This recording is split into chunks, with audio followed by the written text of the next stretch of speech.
be too scared to work with him around.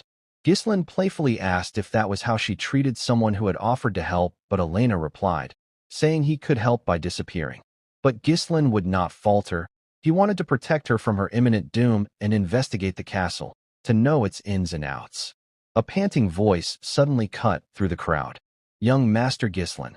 Ghislaine recognized the familiar voice, calling out, "Old Knight Fergus." Standing before him panting, face wet with tears, the knight seized Ghislaine's shoulders.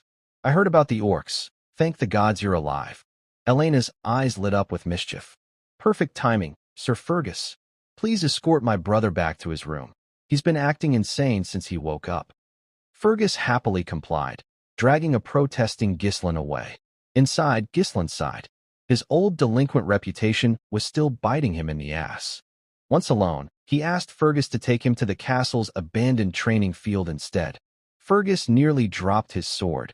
He inquired for Ghislaine's reason. "To train," he answered with a stern look. The training ground turned out to be pristine. Dust-free weapons, repaired dummies, fresh sand. It was a perfect location to train, he thought to himself. Fergus scratched his beard. "I kept it ready in case you ever changed your mind. Figured it was just a phase you were going through." Ghislaine's chest tightened. Even in his past life, this old man had quietly maintained the place, never giving up on him. He clapped a hand on Fergus's armored shoulder. "Live a long life, old man. Dying really sucks." Fergus, confused, asked why Ghislaine spoke as though he had already experienced life and death. Ghislaine smirked, saying he actually had. Fergus chuckled awkwardly, thinking it was a joke. He asked to be left alone, to which Fergus obliged. In his past, Elena's death was revealed to be caused by a lord from a neighboring territory, which led to Perdium getting caught up in a war that eventually led to its downfall.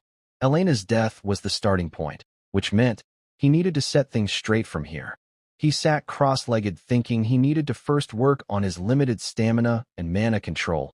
Taking a deep breath, he began gathering mana. Particles of blue light swirled around him like fireflies. Most people spent years just trying to sense mana. He was able to do that even in the chaotic battlefield in his past life. All he needed to do was connect the mana in the air and bundle them up as if spinning a spool. Forming a single core was easy enough for him, who had been through tens of thousand battles. But that was not what made him part of the strongest seven. In his past life, he had found a method in a half-burned book allowing him to create multiple mana cores in his body, which gave him an explosive force. Check out the full video on our YouTube channel. Link is in the description. Leave a comment if you want a manhwa recapped. Don't forget to hit that subscribe button, like and share.